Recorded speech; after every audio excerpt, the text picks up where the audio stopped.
जय हिंद दोस्तों। आज हम लोग पुनः उपस्थित हुए हैं अपने दूसरे सेशन की ओर।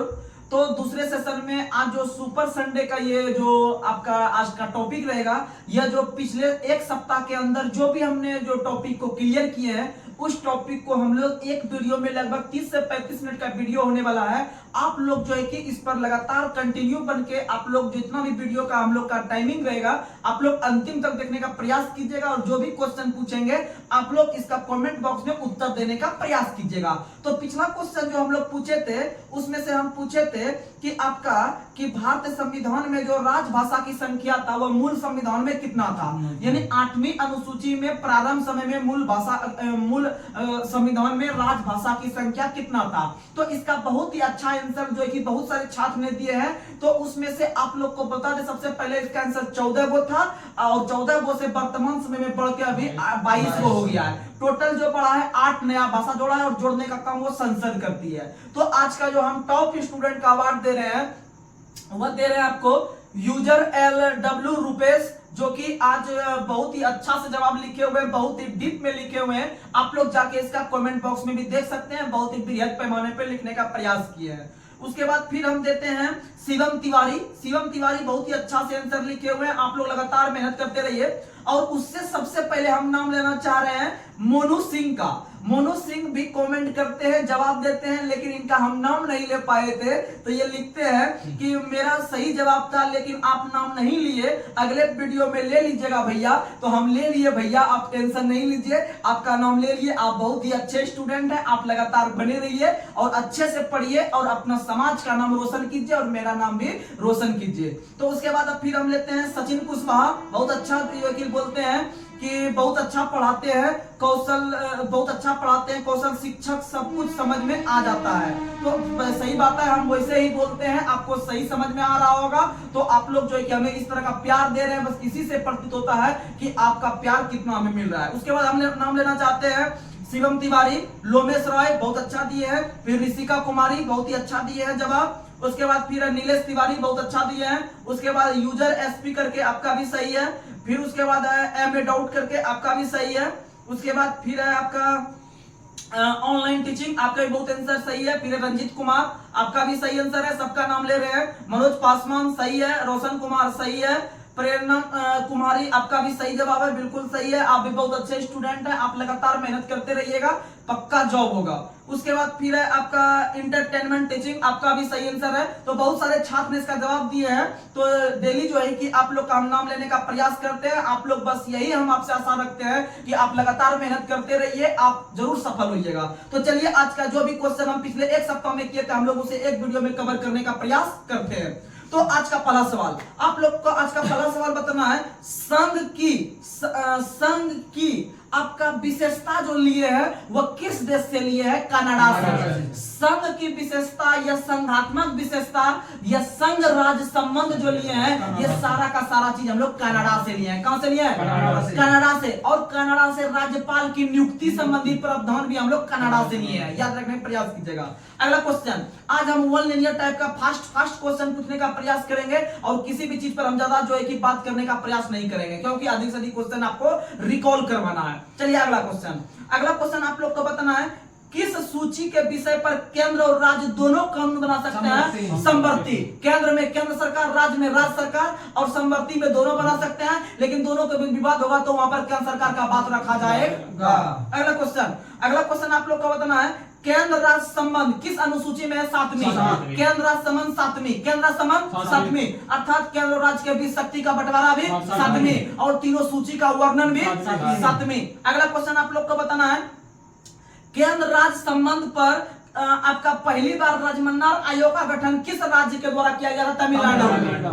तमिलनाडु सरकार के द्वारा पहली बार 1969 ईस्वी में 1969 में राजमन्नार आयोग का गठन किया गया था और यह रिपोर्ट 1972 में पेश किया था। और पेश करने के बाद इन्होंने लगभग 1-2 बात को जो है कि समक्ष रखा था सरकार के समक्ष। तो उन्होंने एक बात रखा था कि भारत में जो आपका IAS और IPS जैसे पद है, इसको समाप्त कर दिया जाए। क्या कर दिया जाए? समाप्त कर दिया जाए। और आपको जो एक और चीज इन्होंने रखा था कि आपका जो राष्ट्रपति को जो आपातकाल संबंधी अधिकार है वह भी हटा देना चाहिए। अगला क्वेश्चन आप लोग को बताना है कि अंतर्राज्य परिषद का जो उपबंध किया गया है किस अनुच्छेद में? 263।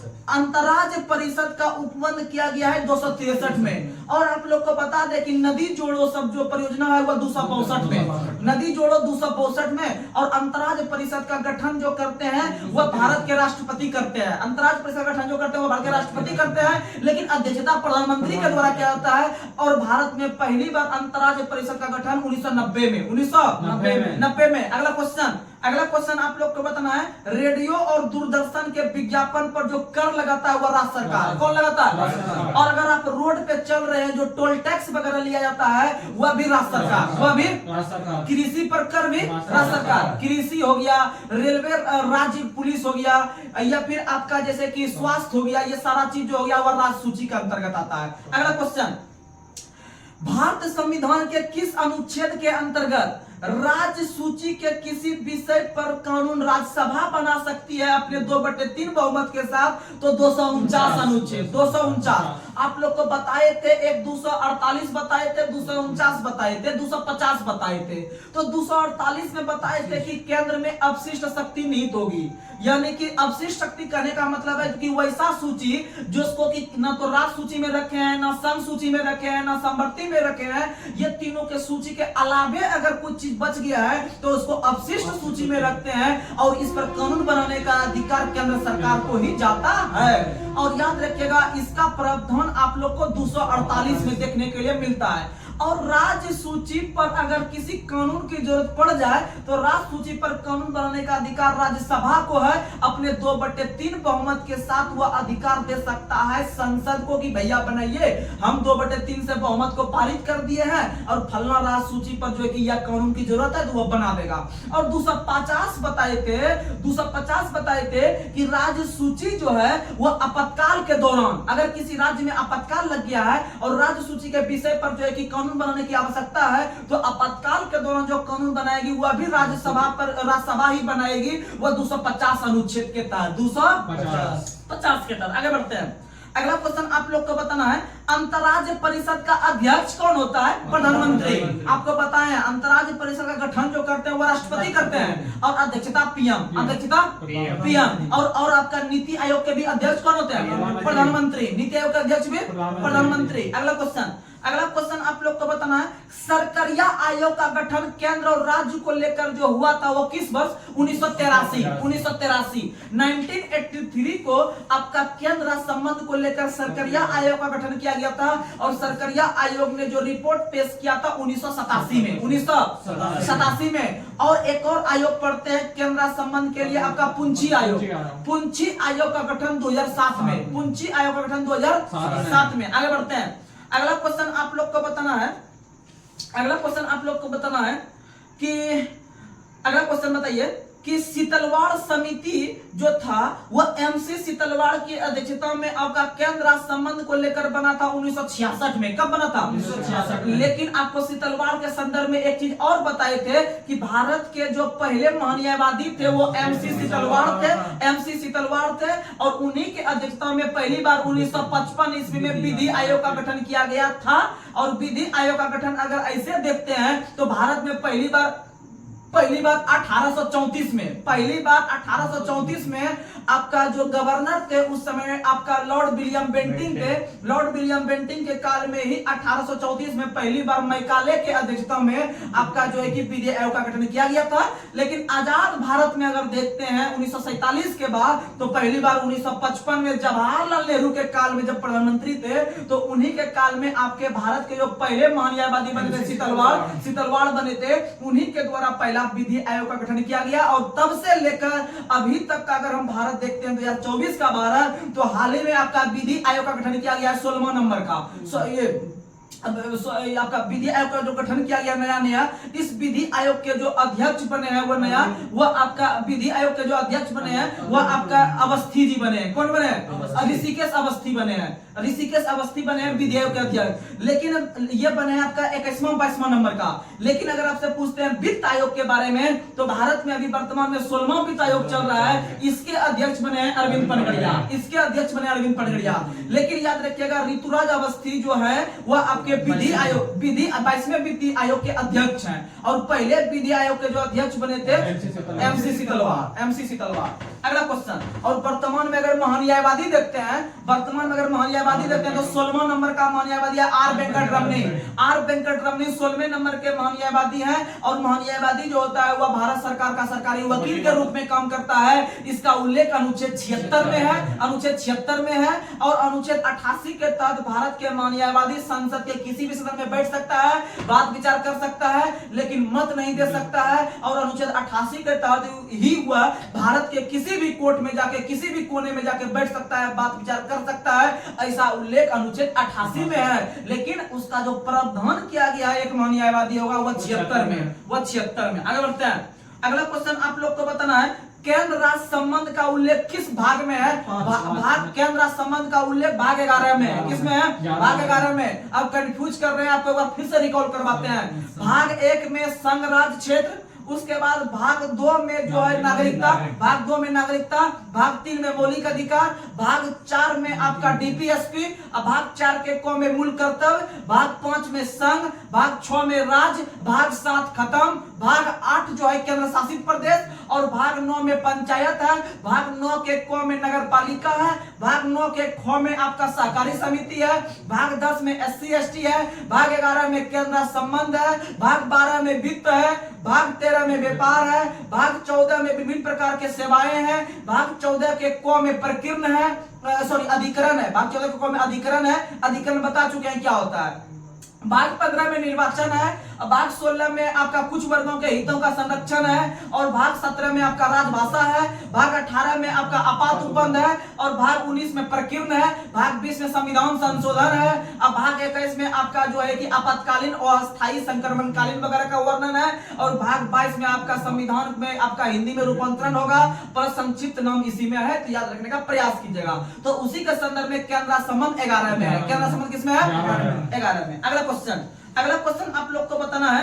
अगला क्वेश्चन आप लोग बताइए कि तत्कालीन प्रधानमंत्री का नाम बताएं जिसके अध्यक्षता में अंतर्राज्य परिषद का गठन पहली बार जो किया गया था 1990 में। तो बताइएगा विश्वनाथ प्रताप सिंह। क्या बताइएगा? और विश्वनाथ प्रताप सिंह के बारे में आप लोग को पता होगा कि पहला वैसा प्रधानमंत्री है जिसके विरुद्ध अविश्वास प्रस्ताव के तहत उसको हटाया गया। अविश्वास प्रस्ताव को हटाया गया, लेकिन अविश्वास प्रस्ताव जो पहला प्रधानमंत्री जवाहरलाल नेहरू थे उनके कार्यकाल के दौरान 1963 ईस्वी में पहली बार आपका अविश्वास प्रस्ताव लाया गया, लेकिन वह पास नहीं हो पाया। उसके बाद आप लोग को पता है मोरारजी देसाई के बारे में। मोरारजी देसाई ऐसे प्रधानमंत्री बने हैं भारत के पहले जो कि आप लोग को पता है अविश्वास प्रस्ताव लाने वाला था, लेकिन उससे पहले वह त्याग पत्र दे दिया अपने पद पर से। तो क्वेश्चन पूछेगा कि पहले प्रधानमंत्री का नाम बताए जो अपना जो है कि त्याग पत्र देने वाले पहले प्रधानमंत्री बने हैं मोरारजी देसाई, क्योंकि उनका नेचर जो था वो क्योर था, नेचर क्योर था। इसीलिए नेचर क्योर पुस्तक के लेखक भी कौन है? मोरारजी देसाई। और भारत के पहले गैर कांग्रेसी प्रधानमंत्री भी कौन बने थे? मोरारजी देसाई। गैर कांग्रेसी कहने का मतलब है कि वह कांग्रेस से नहीं था, वह बीजेपी से था। किससे था? बीजेपी से। और पहली बार बीजेपी की सरकार 1977 में ही आई थी आपका मोरारजी देसाई के रूप में, याद रखिएगा। और मोरारजी देसाई जब पद छोड़ के भाग गए अपने से या हट गए तो याद रखिएगा अर्थात वह रणभूमि को छोड़ के चल गए। इसीलिए उनसे संबंधित एक शब्द का यूज किया जाता है जो 1000 बार एग्जाम में आया है कि रण छोड़ शब्द का संबंध किस प्रधानमंत्री से? तो मोरारजी देसाई। मोरारजी देसाई। अगला क्वेश्चन अगला क्वेश्चन आप लोग को बताना है, अगला क्वेश्चन आप लोग बताइए, वित्त आयोग का गठन भारत के अंदर में राष्ट्रपति के द्वारा किया जाता है किस अनुच्छेद के तहत? 280 के तहत। कितना व्यक्ति मिला के? 5 व्यक्ति। कितना व्यक्ति? अब प्रत्येक कितने वर्ष पे? 5 वर्ष। प्रत्येक कितने वर्ष पे? अब पहली बार 1951, पहली बार कब? पहले वित्त आयोग का गठन 1951 में किया गया था और तब से लेकर इस बार जो गठन किया गया 16वां नंबर का हुआ है और इसके अध्यक्ष जो बने अरविंद पनगड़िया बने हैं और इससे पहले जो थे आपके 15वें नंबर के एनके सिंह थे और उससे पहले जो थे एनके सिंह से पहले वो आपके 15वें नंबर के जो थे वो आपके 15वें नंबर के जो थे वो आपका कौन थे बताइए? तो 14वें नंबर का जो थे वो आपके वाई रेड्डी थे, 15वें नंबर का एनके सिंह हो गए और 16वें नंबर के अभी वर्तमान में चल रहे हैं अरविंद पनगड़िया। आपको पहले वित्त आयोग से हम चर्चा कर देते हैं, एक बार हटाइए, रिकॉल पूरा हो जाएगा। तो याद रखिएगा पहले वित्त आयोग का गठन 1951 में हुआ था, उस समय उसके अध्यक्ष बने थे के.सी. नियोगी। कौन बने थे? पहले वित्त आयोग के अध्यक्ष के.सी. नियोगी। दूसरा बने थे के. संथानम। दूसरा कौन बने थे? के. संथानम। उसके बाद फिर तीसरा जो बने थे वो चंदा बने थे। तीसरा कौन बने थे? चंदा बने थे। और चौथा जो बने थे वो कौन बने थे? चौथा राजमन्नार बने थे। कौन बने थे? राजमन्नार। और पांचवा जो बने थे वो आपके बने थे, पांचवा बर्मा बने थे। पांचवा कौन बने थे? बर्मा बने थे। और छठा जो बने थे वो महावीर बने थे। छठा कौन बने थे? महावीर बने थे। और सातवां सेलट और आठवां जो बने थे वो चौहान बने थे। नौवां सौलवे बने थे। 10वां पंत बने थे। 11वां खुसरो बने थे। अब 12वां रंगराजन बने थे। 13वां आपका केलकर बने थे। और उसके बाद 14वां वाई रेड्डी बने थे और 15वां एनके सिंह बने थे और अभी वर्तमान में अरविंद पनगड़िया जो नीति आयोग के पहले उपाध्यक्ष बने थे। याद रखिएगा। आगे बढ़ते हैं। अगला क्वेश्चन आप लोग को बताना है, वित्त आयोग का कार्यकाल कितना वर्ष? वित्त आयोग का कार्यकाल कितना वर्ष? 5 वर्ष। और आप लोग को पता है कि एक क्वेश्चन कि अगर आपको इसको घुमा के पूछ देगा कि वित्त आयोग में अध्यक्ष के अलावा कितना सदस्य होता है? 4। अध्यक्ष के अलावा 4। अध्यक्ष को मिला के 5। अध्यक्ष को मिला के 5। याद रखिएगा। अगला क्वेश्चन आप लोग को बताना है, अगला क्वेश्चन आप लोग बताइए, भारत में केंद्र और राज्य के बीच वित्त को लेकर जो आपका संबंध स्थापित करता है वो वित्त आयोग करता है। कौन करता है? वित्त आयोग करता है। अगला क्वेश्चन आप लोग को बताना है, इसी क्वेश्चन को घुमा के पूछेगा कि केंद्र और राज्य के मध्य वित्त विवादों के समाधान किस संस्था के द्वारा होता है? वित्त आयोग। किसके द्वारा? वित्त आयोग। अगला क्वेश्चन आप लोग को बताना है कि अगला क्वेश्चन आप लोग बताइए कि 16वां वित्त आयोग के जो सचिव बनाए गए हैं वह बनाए गए हैं ऋत्विक रंजनम पांडे। अगला क्वेश्चन आप लोग को बताना है, योजना आयोग का स्थापना 15 मार्च 1950। योजना आयोग का स्थापना जवाहरलाल नेहरू की अध्यक्षता में 15 मार्च 1950 को किया गया था। वो पहले अध्यक्ष बने थे क्योंकि योजना आयोग के जो या नीति आयोग के जो अध्यक्ष होते हैं वह भारत के प्रधानमंत्री होते हैं। और 15 मार्च 1950 को जब इसका पहली बार स्थापना किया गया था तो इसके अध्यक्ष के रूप में जवाहरलाल नेहरू बने थे और उपाध्यक्ष के रूप में गुलजारी लाल नंदा और भारत के पहले कार्यवाहक प्रधानमंत्री भी गुलजारी लाल नंदा। अगला क्वेश्चन आप लोग को बताना है, अगला क्वेश्चन, नीति आयोग है एक कैसी संस्था? गैर संवैधानिक। कैसी संस्था?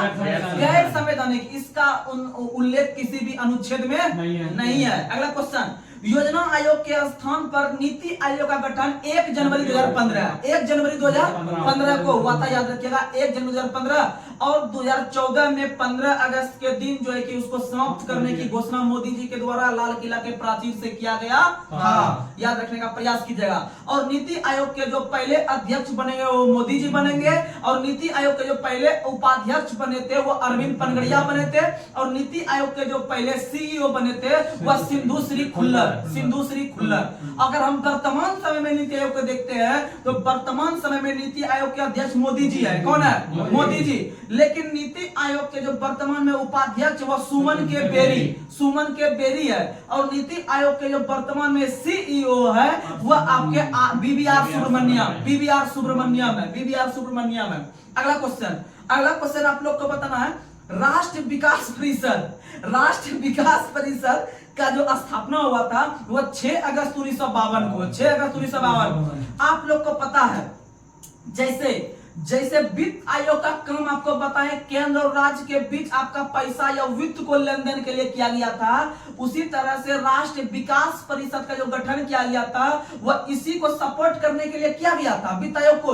लेकिन आप लोग को बता दें कि इसके साथ ही इसका एक और काम था, मुख्य काम, कि वह जो आप लोग को पता होगा पंचवर्ष योजना के बारे में, 5 ईयर प्लान जो लागू होता था उसको जो अंतिम रूप से अनुमोदित करने का जो काम करता था वह राष्ट्रीय विकास परिषद ही करते थे। और राष्ट्रीय विकास परिषद को शॉर्ट में हम लोग एनडीसी कहते हैं, एनडीसी, नेशनल डेवलपमेंट जो है कि आपका काउंसिल, नेशनल डेवलपमेंट काउंसिल, राष्ट्रीय विकास परिषद, राष्ट्रीय विकास परिषद। और इसका स्थापना 6 अगस्त 1952 को किया गया था, 6 अगस्त 1952 को।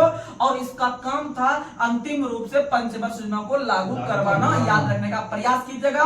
और इसके अध्यक्ष भी प्रधानमंत्री होते हैं, इसके अध्यक्ष भी कौन होते हैं? प्रधानमंत्री होते हैं, याद रखने का प्रयास कीजिएगा। आगे बढ़ते हैं, अगला क्वेश्चन आप लोग को बताना है, भारत के अंदर में किस समिति को या किस आयोग को थिंक टैंक के रूप में जानते हैं? तो योजना, नीति आयोग या योजना आयोग? नीति आयोग या योजना आयोग को थिंक टैंक के रूप में जानते हैं, क्योंकि भारत के लिए वो क्या करना है नहीं करना है वह आपका सलाह मशवरा देने का काम करती है, अर्थात भारत सरकार के लिए सोचने का काम करती है, अर्थात थिंक टैंक के रूप में इन्हें हम जानते हैं। अगला क्वेश्चन आप लोग को बताना है, नीति आयोग के जो उपाध्यक्ष होते हैं वह भारत के कैबिनेट मंत्री के बराबर उनको दर्जा मिलता है, कैबिनेट मंत्री के बराबर उनको दर्जा मिलता है। और नीति आयोग में नीति का फुल फॉर्म होता है national institution for transforming India, national institution for transforming India. मेरे साथ साथ आप रिकॉल कीजिएगा, तब तक तैयारी एक बेस्ट तैयारी हो जाएगा। अगला क्वेश्चन आप लोग को बताना है, नीति आयोग का मुख्यालय कहाँ है? नई दिल्ली। कहाँ है? नई दिल्ली, याद रखिएगा। अगला क्वेश्चन, योजना आयोग ने संघ का स्थान ले लिया और हमारा देश अनेक अर्थों में एकल प्रणाली की तरह कार्य कर रहा है, यह कथन के संथानम का है? किसका है? के संथानम का, याद रखने का प्रयास कीजिएगा। अगला क्वेश्चन आप लोग को बताना है, नया भारत @75, यह जो पहल है यह पहल नीति आयोग का है। किसका है? नीति आयोग का है। अगला क्वेश्चन आप लोग को बताना है, भारत में चुनाव आयोग या निर्वाचन आयोग का स्थापना 25 जनवरी 1950 को, 25 जनवरी 1950 को हुआ था। और उस समय उसमें सिर्फ एक सदस्य होते थे। 1993 को जो है कि आपका चुनाव आयोग 3 सदस्य आयोग बना। और वर्तमान समय में जो इसके जो अध्यक्ष है या चुनाव आयोग के जो आयुक्त है या चुनाव आयोग के जो अध्यक्ष है वह राजीव कुमार है। कौन है? राजीव कुमार। वो 25वें नंबर के हैं। और वर्तमान समय में भारत के जो आरबीआई के जो गवर्नर है वह भी 25वें नंबर के हैं, शक्तिकांत दास, याद रखिएगा। अगला क्वेश्चन आपको बताना है कि भारत के मुख्य चुनाव आयुक्त को जो नियुक्त करने का काम करता है वह भारत के राष्ट्रपति करते हैं, भारत के राष्ट्रपति करते हैं। और मुख्य निर्वाचन आयुक्त का जो कार्यकाल होता है 6 या 65, याद रखिएगा। अगर आपसे पूछे कि भारत के पहले चुनाव आयुक्त कौन थे? सुकुमार सेन। भारत के पहले चुनाव आयुक्त सुकुमार सेन थे। और उसी तरह से चलते चलते 25वां नंबर के जो बने हैं वो आपके कौन बने हैं? राजीव कुमार। अगला क्वेश्चन आप लोग को बताना है, निर्वाचन आयोग का गठन किस अनुच्छेद के तहत? 324। आपको 124 के तहत सुप्रीम कोर्ट, 124 के तहत सुप्रीम कोर्ट और 324 के तहत निर्वाचन आयोग, 324 के तहत निर्वाचन आयोग। तो आप लोग को बता दें कि जब इसका उल्लेख हम अनुच्छेद में देख रहे हैं तो यह एक प्रकार का गैर संवैधानिक आयोग होगा कि संवैधानिक आयोग होगा? संवैधानिक। कैसा आयोग? संवैधानिक आयोग होगा। अगला क्वेश्चन आप लोग को बता दें, निर्वाचन आयोग का सबसे मुख्य काम है कि भारत के अंदर में जो बड़े बड़े चुनाव होते हैं उसको करवाना, चुनाव को बहुत अच्छी तरीका से करवाना। जैसे लोकसभा का चुनाव, राज्यसभा का चुनाव, राष्ट्रपति का चुनाव, उपराष्ट्रपति का चुनाव, राज्य विधानसभा तक का चुनाव भी वही करवाते हैं। याद रखिएगा, राज्य का सरकार विधानसभा का चुनाव नहीं करवाती है। जैसे अभी 5 राज्य में भारत में चुनाव हुआ है, एमपी, राजस्थान, छत्तीसगढ़ सब में, तो ये 5 राज्य का चुनाव कराने का जो निर्णय लिया है वह आपका केंद्र का निर्वाचन आयोग लिया है। याद रखने का प्रयास कीजिएगा, यानी राजीव कुमार लिए है निर्णय, याद रखिएगा। लेकिन आपका अगर राज्य लेवल पे अगर पंचायत का चुनाव होता है, नगर पालिका का चुनाव होता है तो ये राज्य सरकार लेते हैं। कौन लेते हैं? राज्य सरकार। अगला क्वेश्चन आप लोग को बताना है, अगला क्वेश्चन, राष्ट्रपति का चुनाव कराने का जो निर्णय लेते हैं वह आपके कौन ले लिए?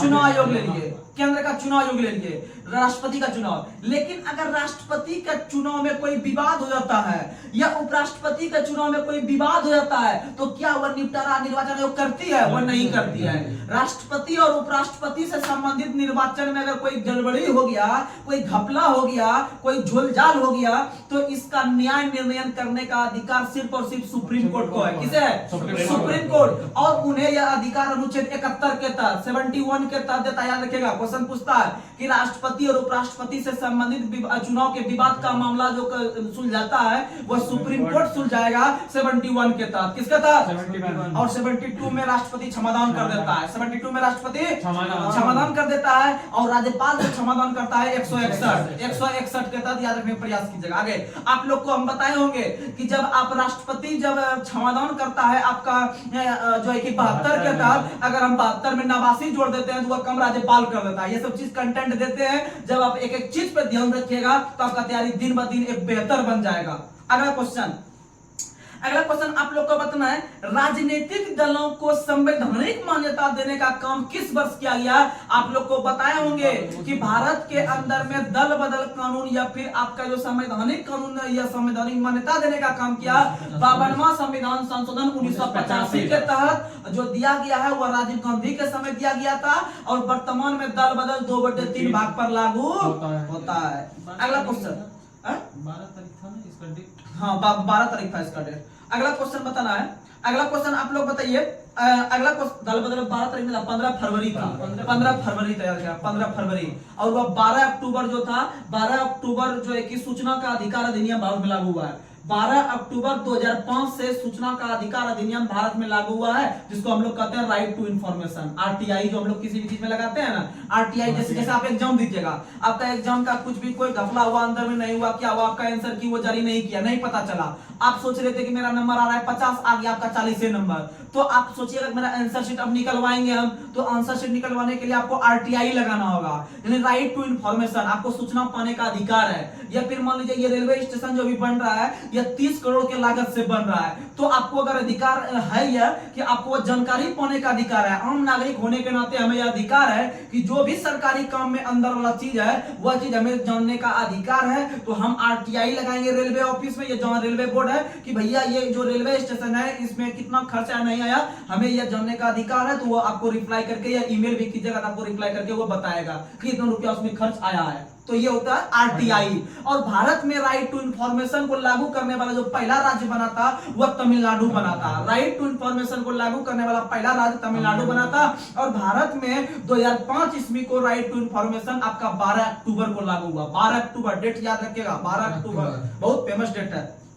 अगला क्वेश्चन आप लोग को बताना है, राष्ट्रीय मानवाधिकार आयोग का स्थापना 1993 को, अल्पसंख्यक आयोग का स्थापना भी 1993 को, और ओबीसी आयोग का स्थापना भी 93 को। ये सब इंपॉर्टेंट क्वेश्चन है। अगला क्वेश्चन आप लोग, और इसके जो अध्यक्ष बनते हैं वह आपका सेवानिवृत्ति मुख्य न्यायाधीश या अन्य न्यायाधीश बनते हैं, याद रखिएगा। अगला क्वेश्चन आप लोग को बताना है, लोक सेवा आयोग का गठन जो किया गया था 1926 में पहली बार किया गया था। 1919 अधिनियम के तहत 1926 में ली आयोग के सिफारिश पर पहली बार आपका यूपीएससी का स्थापना किया गया और इसका उल्लेख 315 में अनुच्छेद 315 में। अगला क्वेश्चन, अगर आपसे पूछे ली आयोग का स्थापना कब हुआ है तो 1923-24 में हुआ है। ली आयोग का स्थापना 1923-24 में, लेकिन इसके ही सिफारिश पर 1926 में जाके यूपीएससी का गठन हुआ 1919 अधिनियम के तहत। आगे बढ़ते हैं, जिसे हम लोग मॉन्टेग्यू चैम्प्स को सुधार भी करते हैं। अगला क्वेश्चन, राजभाषा आयोग का आपको हम कल 4 अनुच्छेद बताए थे, आपका रिकॉल करवा देते हैं। देख रहे हैं ना आप लोग का, मैंने तुरंत क्लिक किया होगा कि हाँ यार ये 4 अनुच्छेद था, इसको रिकॉल अगर हो जाएगा तो आगे दिन चल जाएगा। तो आप लोग को हम 4 अनुच्छेद बताए थे, एक 343 बताए थे, एक 344 बताए थे, एक 350 का क बताए थे, एक 351 बताए थे। तो भारत में जो हिंदी भाषा चलता है वह देवनागरी लिपि में लिखी जाएगी 343 और इसी के बढ़ते हुए देखते हुए इसका ट्रेंडिंग देखते हुए 344 अनुच्छेद में जो एक के तहत आपका राजभाषा आयोग का गठन किया गया। यानी 343 में देवनागरी, 344 जिसमें राजभाषा आयोग, और राजभाषा आयोग का गठन पहली बार 1955 ईस्वी में बीजे खरे की अध्यक्षता में किया गया। ये सब चीज याद रखिएगा। और 350 जो अनुच्छेद था, 350 जो अनुच्छेद था, 350 का जो क था, 350 का जो क था, उसके तहत आपको बताए थे क ख बच्चों में सीखने जो हम लोग सीखते हैं, यानी प्राथमिक शिक्षा, यानी 350 के क में प्राथमिक शिक्षा, 350 के क में, और 351 में हिंदी को प्रोत्साहन, 351 में हिंदी को प्रोत्साहन। तो देख रहे होंगे जो लगातार बने रहेंगे उनको फायदा लग रहा होगा। तो चलिए आज का लास्ट थोड़ा सा पूछ लेते हैं 2 मिनट, उसके बाद फिर हम सेशन को समाप्त करेंगे। तो आपको हम शास्त्र भाषा पे लेके चलते हैं, बस इस टॉपिक को क्लियर कर देते हैं, बस खत्म कर देंगे। तो शास्त्र भाषा जो होता है, या क्लासिकल लैंग्वेज जो होता है, वह भारत में वर्तमान में 6 है। कितना है? 6 शास्त्र भाषा है जिनको शास्त्र भाषा का दर्जा दिया गया है। तो उसमें से आपको हम मैप के द्वारा लेके चलते हैं, उड़ीसा से लेके चलते हैं। उड़ीसा आपका पूर्वी घाट में है, उड़ीसा के बाद आंध्र प्रदेश चलेंगे, आंध्र प्रदेश के बाद तमिलनाडु चलेंगे, वहां पर पूर्वी घाट खत्म हो जाता है। फिर हम लोग पश्चिमी घाट में घुसेंगे, तो पश्चिमी घाट में केरल से सामना करेंगे, केरल के बाद फिर आपका कर्नाटक चलेंगे, यानी 2 हो गया पश्चिमी घाट से, 3 हो गया पूर्वी घाट में। एक संस्कृत को देख लेते हैं, तो उड़ीसा में उड़िया हो गया, उड़ीसा में उड़िया, उसके बाद फिर आपका आंध्र प्रदेश के अंदर में तेलुगु हो गया, तमिलनाडु में तमिल हो गया, और फिर आपका पश्चिमी में चलते हैं तो केरल मिलता है पहले, तो केरल में कौन? मलयालम, केरल में। और यहीं पर बता देते हैं केरल के अंतर्गत ही लक्षद्वीप आता है, केरल के अंतर्गत ही लक्षद्वीप आता है, क्योंकि केरल हाईकोर्ट ने ही लक्षद्वीप का भी कार्यभार संभालता है। और केरल का एक शहर है एर्नाकुलम, एर्नाकुलम वहां पर हाई कोर्ट है, वह केरल का मामला देखने के साथ साथ वह लक्षद्वीप का भी कार्यभार देखने का काम करता है। ये सब क्वेश्चन याद रखिएगा। उसके बाद कर्नाटक, कर्नाटक में कन्नड़, कर्नाटक में।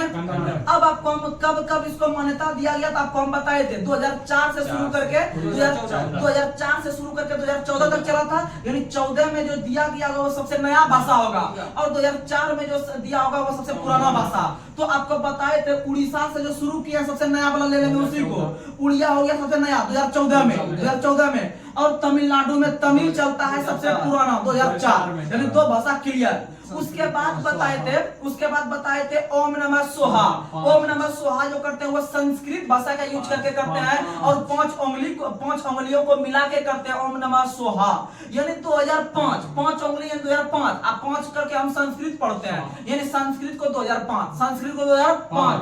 उसके बाद आपको बताए थे कान जो है, कान में हम लोग तेल देते हैं, जब कान दर्द करने लगता है तो कान में तेल देते हैं, यानी कान का जो अध्ययन कहलाता है वो ओडोलॉजी कहलाता है, कान का अध्ययन ओडोलॉजी, यानी ओ से ओडो और ओ से कान का सेंस आ रहा है। तो इसका मतलब 2008 में को से या कन्नड़, और इसमें तेल दे रहे हैं यानी तेलुगु, तेल दे रहे हैं यानी तेलुगु, तमिल भी नहीं आएगा क्योंकि तेल से तेलुगु बन जाएगा, ठीक है। तो तेलुगु और कन्नड़ दोनों 8 में, तेलुगु और कन्नड़ तेलुगु और कन्नड़ 8 में, याद रख लीजिएगा, तेलुगु और कन्नड़ 8 में। और भाषा बचा क्या? 13 में, ये तो माले वाला चीज है, तो याद रख लीजिएगा 2013 में आपका माल नहीं दे पाया कांग्रेस सरकार, इसीलिए आगे जाकर उसका सरकार 14 में गिर गया, इसीलिए 2013 में ना माल नहीं दे पाया हो, तो 13 में माल यानी मलयालम को। तो आपको शायद याद हो गया होगा, आज का क्लास आपको बहुत बेहतरीन लगा होगा अन्य दिनों के तुलना में। तो आप लोग सुपर संडे को मिस नहीं कीजिएगा। तो आप लोग जिस तरह से हमें अपना प्यार दे रहे हैं, बस थोड़ा सीरियसली रह के आप पढ़ाई कीजिए, आपका जॉब लगेगा। बस हम एक ही बात बोलते हैं, मेरे माइंड में हमेशा आता है जॉब का, क्योंकि कंपटीशन कोई बड़ी चीज नहीं है, अगर आप लगातार मेंटेन करते हैं अपने आप को तो आपका जॉब पक्का है। तो चलिए आज का लास्ट सवाल आप लोग को बता देना है, राजभाषा आयोग, राजभाषा आयोग का गठन जो किया गया था पहली बार कब किया गया था? आप लोग इसका जवाब बहुत ही अच्छे तरीके से लिखिएगा, हम लोग सबका नाम लेंगे। आप लोग अधिक से अधिक अपने दोस्तों में इस वीडियो को शेयर करने का प्रयास कीजिए, जो कि हम लोग भी आपके साथ जो है कि ऊपर बढ़ सके। तो चलिए आज हम अपने सेशन को यहीं तक समाप्त करते हैं। जय हिंद, जय भारत।